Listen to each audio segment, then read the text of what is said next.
the second time he takes the number 1 place. Power Field at Mile High, Denver, May 6th, 2023. Eli Tomac is leading in front of his home crowd, 18 points clear in the championship with another Supercross title almost won. Then one jump changes everything. A ruptured Achilles ends his night, his season, and what should have been the perfect ending. Most riders would have walked away.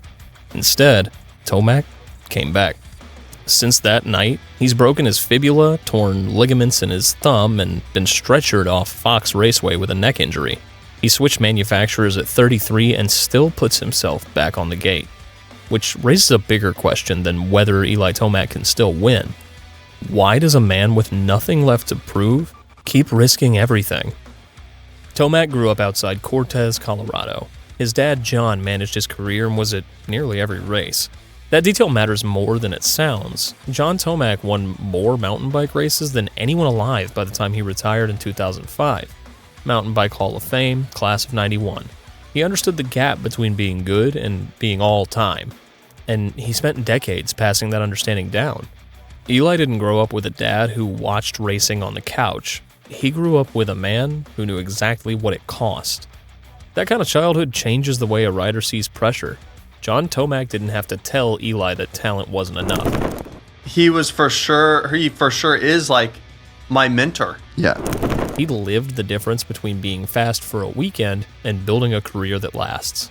Eli grew up around that standard before he had trophies, contracts, or cameras pointed at him. So when people talk about Tomac being quiet, almost hard to read, that's part of the same story. He was never built like a hype rider. He was built like someone who understood that the work mattered more than the reaction to it. Win, lose, crash, recover. The answer was usually the same: go back to work. That's why the early success never felt accidental. His professional debut didn't begin at the starting gate in Hangtown. It began years earlier on a ranch outside Cortez, where elite competition wasn't something to admire, it was just the standard. By the time Eli turned professional, he'd already won 8 Loretta Lynn's amateur championship titles. The groundwork wasn't just laid, it was buried deep. His first pro race was Hangtown 2010. He was 17 years old. Most rookies are grateful to survive that track. Tomac left with the overall, becoming the first rider to ever win his professional debut. That wasn't luck. That was someone who'd been prepared for exactly that moment his entire life. But for Hangtown itself, dude, it was just running the high of being at your first pro national, like, this is it. The resume looks clean from a distance. It wasn't. Before the titles came, and they eventually did, with 4 450 motocross championships and 2 450 supercross championships, there were 5 years of knocking on the stadium door and watching it stay shut. 2017 was the cruelest of the near misses. He was 29 points back after 6 rounds, then won 6 of the next 8 races to pull even. With 2 rounds remaining, he held a 3-point lead over Ryan Dungey. Then he went out and finished 8th. Dungey won the race, took an 8-point lead into Las Vegas, and that was enough. Tomac finished 2nd in Las Vegas, 5 points short, after 9 main event wins. The 2018 season was more of the same torture. 8 wins in Supercross, including one in St. Louis where he led all 27 laps, finished more than 20 seconds ahead of everyone, 3rd overall. Like 17, 18, like I had these goofy little crashes, goofy moments, goofy races. The math of Supercross is merciless when you drop early rounds. By then, the conversation around Tomac started to change. Nobody questioned whether he was fast enough. On pure speed, he was already one of the best riders in the world. The question was why it never seemed to come together when a Supercross championship was on the line. Every winner seemed to follow the same script. Tomac would lose ground early, catch fire once the season settled in, win races in spectacular fashion, then run out of rounds before he could erase the damage. The speed was undeniable. The results were frustrating. The longer it happened, the easier it became for people to wonder if this was simply who Eli Tomac was. A rider capable of dominating any Saturday night, but never quite putting together the complete season needed to be a champion. At one time, I was the winningest guy without the championship, and then that started getting pushed as a narrative, right? He's taken over, whoever. That was the reputation following him by the end of 2018. Not because he lacked talent, and not because he lacked speed, because after years of coming close, the championship just still hadn't arrived. Outdoors told a different story entirely, though. 3 straight 450 motocross titles from 2017 to 2019. 19 overall wins across those 3 years. I mean, nobody was close. The stadiums kept saying no. The tracks always said yes.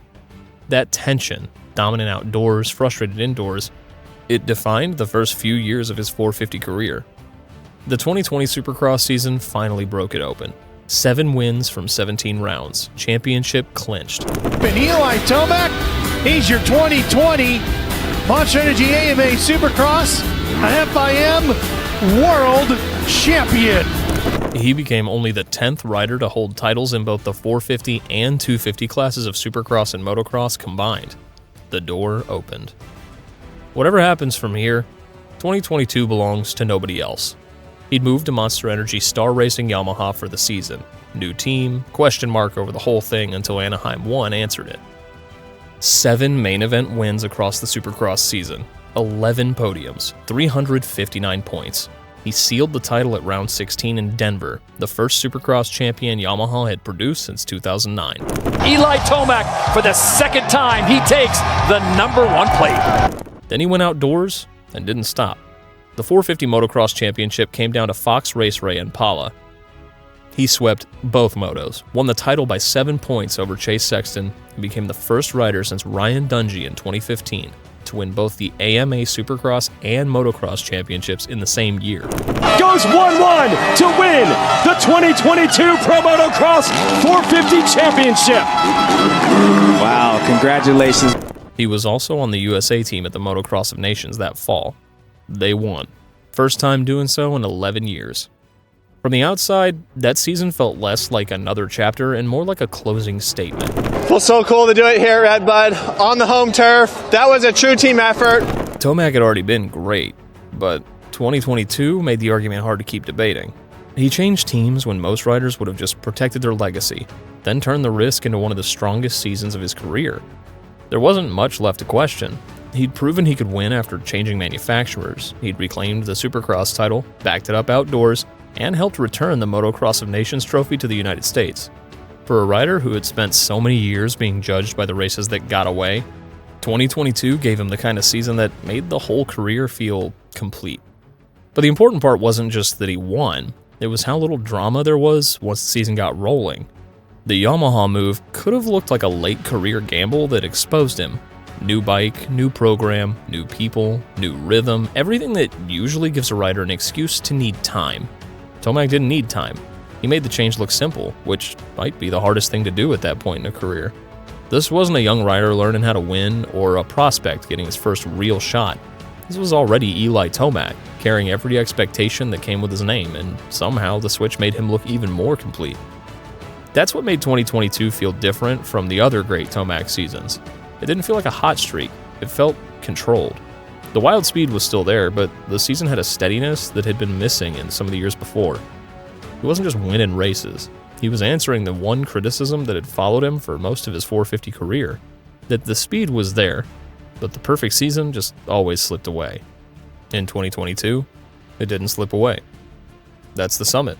The resume complete, record books full, and the door back to Colorado wide open.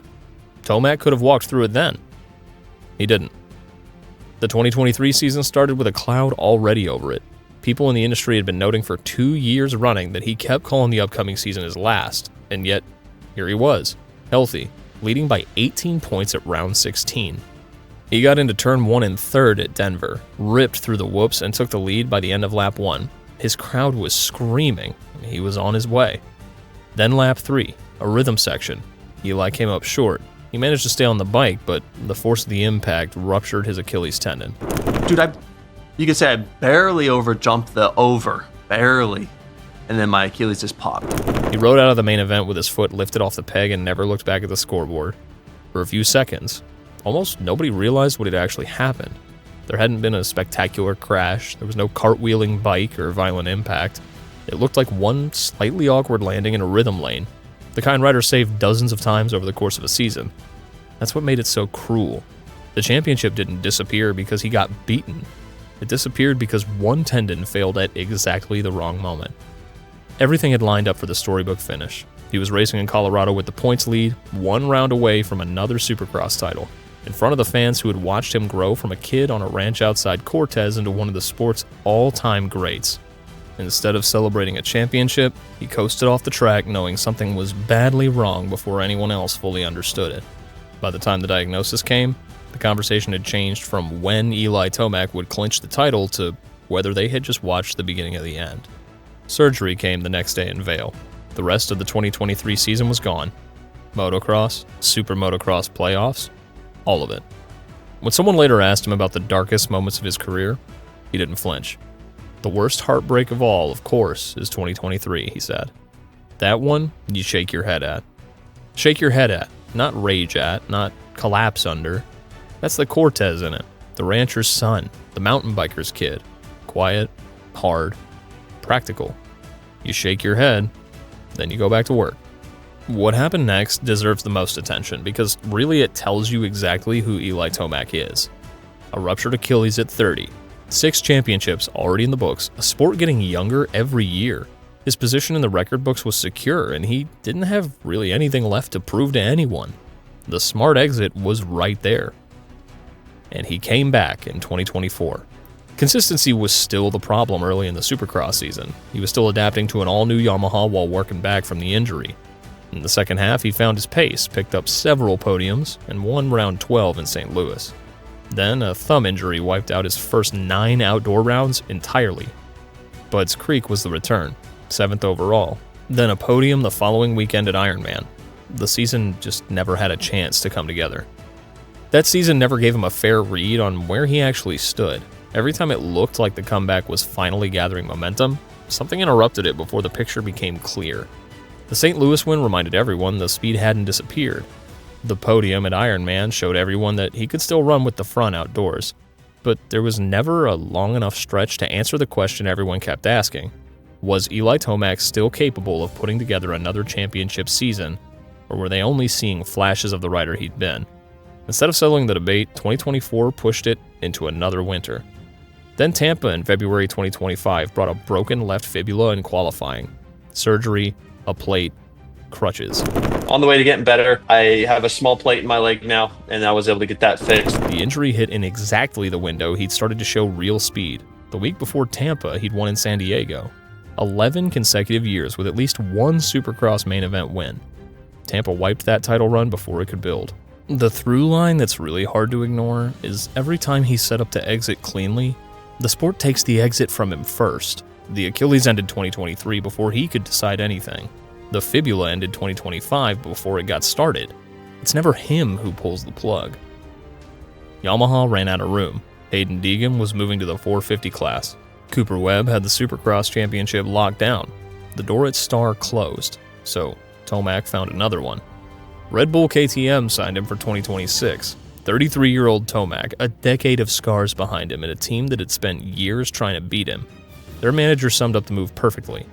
It's always interesting to bring in a rider such as Eli, who we've raced against over the last decade and we've always looked for ways to beat him, but now we're focusing on how we can support him to win. Anaheim 1 answered the first question immediately. Tomac rolled onto an orange bike for the first time in competition and won. Afterward, he said, "Hey, it puts a lot of questions to rest for age and, of course, switching teams. Changing motorcycles, changing teams, that's obviously the biggest thing you can do in our sport. Hey, we did it." Hey, it puts a lot of questions to rest for age and, of course, switching teams. And those are I mean, changing motorcycles, changing teams, that's obviously one of the biggest thing you can do in our sport, right? So, hey, we did it. It was also his 12th consecutive season with at least one 450 Supercross main event win, extending a record that already belonged to him. It changed the conversation around the championship. Nobody was asking whether Eli Tomac could still win races. The focus shifted to whether he could stay healthy long enough to put together another title run. The wins kept coming. San Diego followed Anaheim, then Seattle, then Daytona, where Tomac claimed his 8th Premier Class victory at the World Center of Racing. 4 wins on a brand new motorcycle wasn't the profile of a rider hanging on. It was the profile of someone who had put himself back into another championship fight. Then Cleveland changed everything. A qualifying crash cost him the red plate and forced him to miss the next 2 rounds. Tomac, massive crash in the whoops, not getting up. Oh no, this is not cool. Damn it.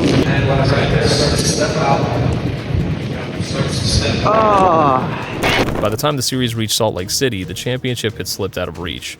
It wasn't because the speed disappeared.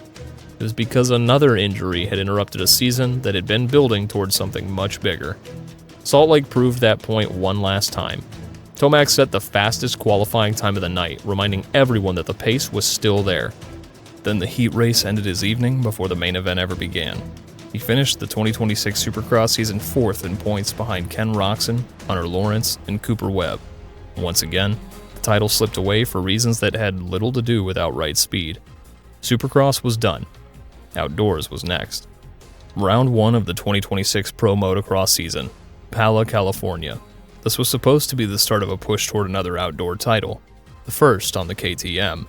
Lap 1 of Moto 1, a collision with Garrett Marchbanks, and Tomac was down. He didn't ride out. He came off the track with a neck brace on.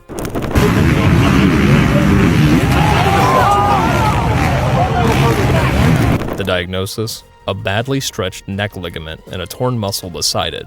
No surgery needed, just time. Nobody's given a return date. Broken fibula in 2025, ruptured Achilles in 2023, and now a torn neck ligament in 2026? This list just keeps growing. Across the last 5 rounds of the Super Motocross World Championship, he'd crashed out or missed 4 of them. A Cleveland qualifying crash, missed Philadelphia, the Salt Lake City heat, and now Fox Raceway. In the press release, Tomac said, "Since the end of last year when I first threw my leg over the KTM 450, I said I couldn't wait to ride this thing outdoors because the engine package is unreal. It's just a shame that a racing incident early on in Moto 1 has really put a dampener on my outdoor season right now.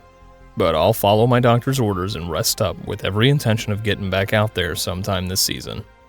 That's the thing the retirement conversation always misses. People keep waiting for him to decide to stop. He's genuinely physically still one of the fastest men in the sport. 4 wins on a brand new bike at 33. Fastest qualifier at the championship finale, and his first public statement after the stretcher was about coming back. The body is losing the argument against the will. Neither side is done. By the end of the 2026 Supercross season, he was 3rd for all-time Supercross podiums. He'll have 195 Premier Class Supercross starts after Salt Lake City. The sport writes the reasons to come back in the record books, and Tomac keeps reading them. The question from the beginning of this story, is he still chasing or struggling to let go? Turns out to have a sharper answer than either option. He hasn't found the right last image yet, the one that lets you walk away cleanly. Denver was supposed to be it. The championship that got away in that tunnel in 2023 lives with him in a way the ones he won never will. Every ride since has had that underneath it. Not fear, not nostalgia, unfinished business. Down in Cortez, John Tomac is still out there watching his son train. He's watched Eli come back from worse than this before. He'll watch him do it again. Do you think Eli gets one more title run? Or did Denver 2023 take the last clean shot? Thanks for watching, and stay wicked.